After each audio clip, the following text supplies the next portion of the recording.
Hey everybody, I'm really excited to share this new recipe I have with you today. It's our last episode of our spring session of Jewlicious Cooking, but we're going to continue on with our theme celebrating lemons, celebrating our resilience and our strength, resourcefulness with a really awesome recipe. We're making lemon ricotta pancakes. These are going to be sweet, they're going to be tart, and they have a little extra protein because of the ricotta cheese. This is something that would be perfect to make for your mom for Mother's Day or to celebrate Shavuot. So let's get started. Got all of my ingredients ready here, measured out. Now I separated things by wet and dry. We always want to separate our wet ingredients and our dry ingredients. We're going to have two separate bowls. But I also did this to show you that if you wanted to make the mixture for your dry ingredients ahead of time, that's okay too. You could store it in a Ziploc bag and have it ready for your pancake morning. All right, I'm going to take my two bowls. I'm going to start out with my larger bowl, and I'm going to put 1.5 cups of AP flour. Remember, that's all-purpose flour. I'm going to put a tablespoon of baking powder. We're going to put 1.5 teaspoons of salt and 3 tablespoons of granulated sugar. All right. Now I'm going to take my whisk just to give that a quick mix and make sure all of the ingredients are nicely incorporated. That looks good. We're going to set that aside. Now we're going to move on to our wet ingredients. First thing we're going to do is add our milk. We're going to take 1 cup of milk. Now I've had my milk sitting out just for a little while, so it's about room temperature. And I'm going to take 1/2 cup of ricotta cheese. This is a nice thick cheese.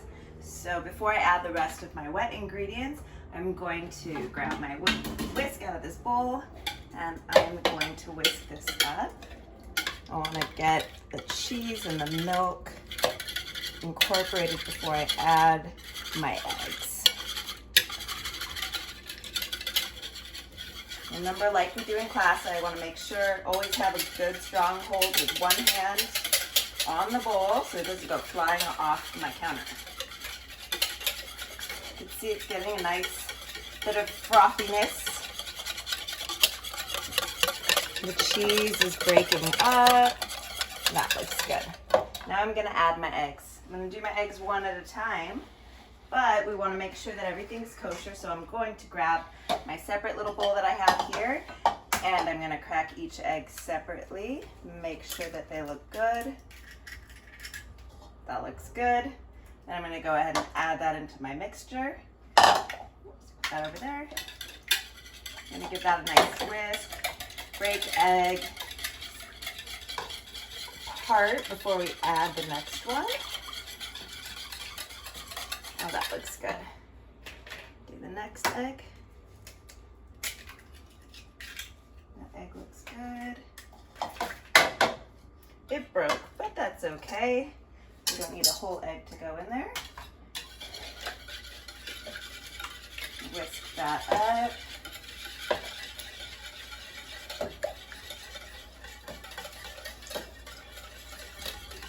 It actually has the consistency almost like a custard right now.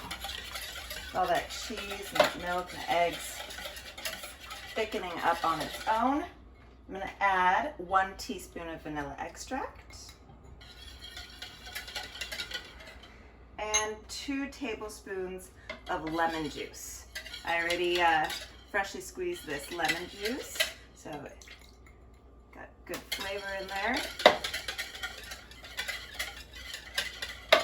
Now I'm going to go for my lemon zest.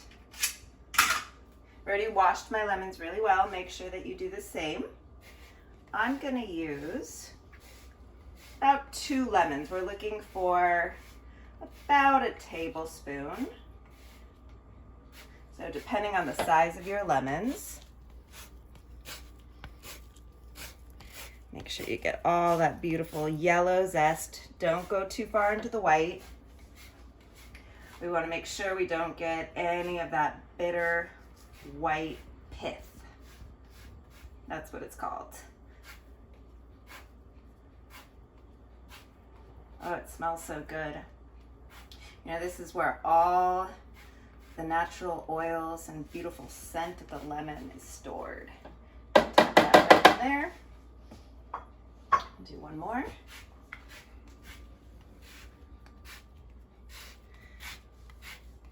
This is going to give our pancake batter a nice little splash of yellow when it cooks as well. Look beautiful, as well as tasting good. All right, I think that we've gotten all the good zest off. All right, here's my final secret ingredient. I think that, as most of you know, I love putting fresh herbs wherever I can into my recipes. And I think that lemon and ricotta go really well with basil or mint. So whatever you have around, or you could just stick to the basic pancake recipe if you don't want to put any fresh herbs. But I had some fresh basil, so didn't want it to go to waste. I'm just ripping the leaves so it'll release all of the oils, and I'm going to give it a light stir, but I'm actually going to take the leaves out before I make my pancakes. This is just going to give it a nice light basil flavor. Give that a nice whisk. Oh, that smells so good. All right, put that aside. Now we're going to incorporate the dry ingredients with the wet ingredients.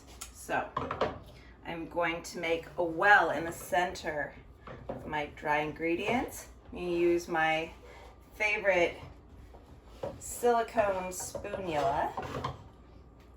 I'm going to pour the wet ingredients right into the center. Get all that in there.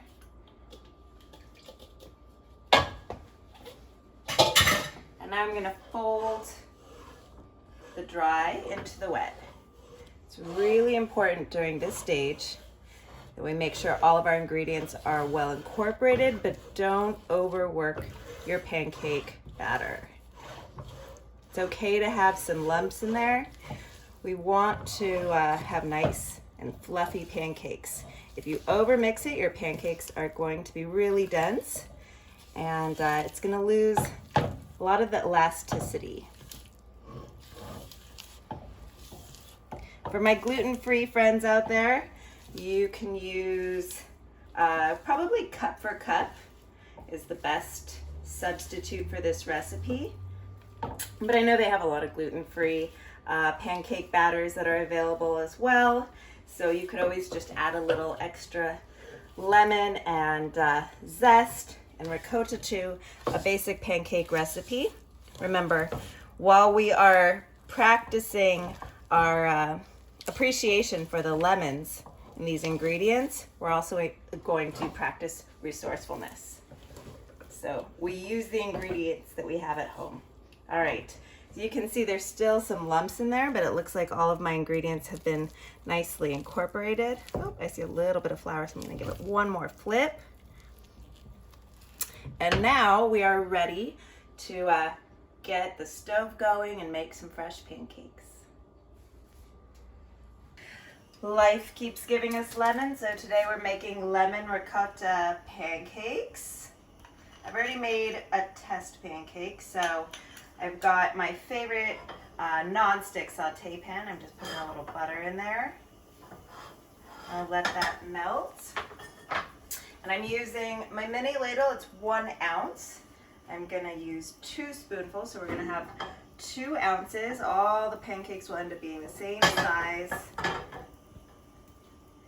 And it's a good way to get portion control. This recipe is going to make about 4 servings. So, if you are making this for Mother's Day, make sure to plan accordingly depending on how many people are in your family.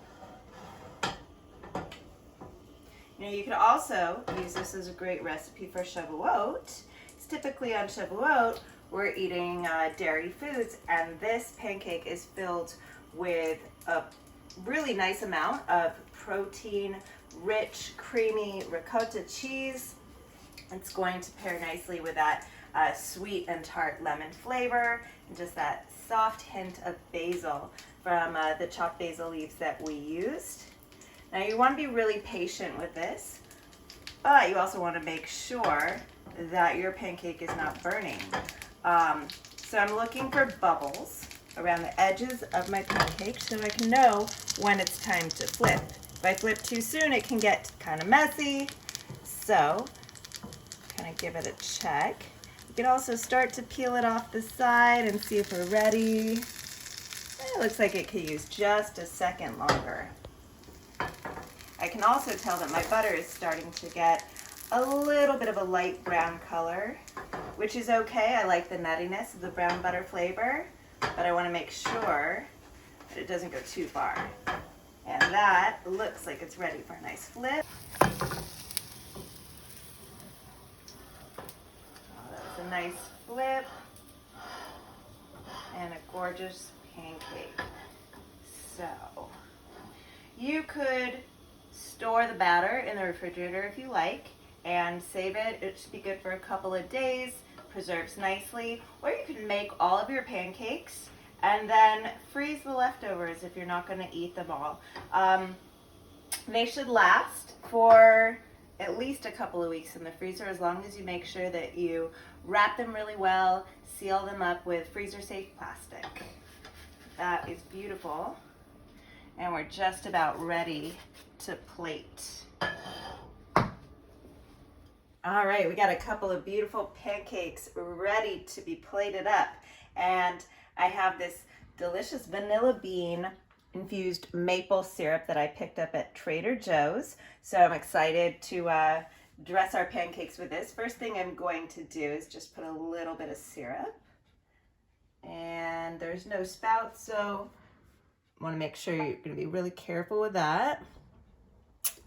And then I'm going to top it off with just a little bit more of my lemon zest. It's kind of sticking to my fingers, but that's okay. Put it all on there. And you could go ahead and chiffonade some of your basil leaves. I know some of the students and I practiced our basil chiffonade. All that is rolling up the leaves really nice and tight and then cutting really, really skinny ribbons.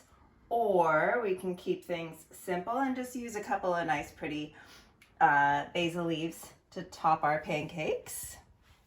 And then I'm going to grab a little bit of confectioner sugar, otherwise known as powdered sugar, just to finish it off. I have this little mini sifter, which also can be used for straining tea, but I like to use it specifically for my confectioner sugar. So I'm going to put that on top, give it a nice dust. Create a beautiful plate. There we go. Now it is ready for tasting, and I cannot wait.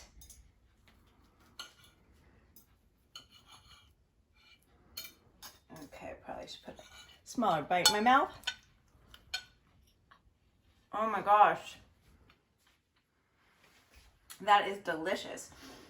If your family doesn't love this, then I don't know what's going on in your house. This is a delicious pancake. It definitely celebrates the lemon. It's sweet, it's tart, got a little bit of creamy texture to it. It's nice and fluffy. We didn't overmix our batter. This is a beautiful example of turning a few simple ingredients into something spectacular. I want to thank everybody for joining me for our final episode of our spring session of Jewlicious Cooking. This was a challenging experience to learn from afar, but I hope you enjoyed watching all the videos. I hope you tried the recipes. I've enjoyed cooking with all of you, and I can't wait till we get in the kitchen again together. Have a wonderful Mother's Day. Enjoy celebrating Shavuot, and I hope to see you all in the fall. Take care.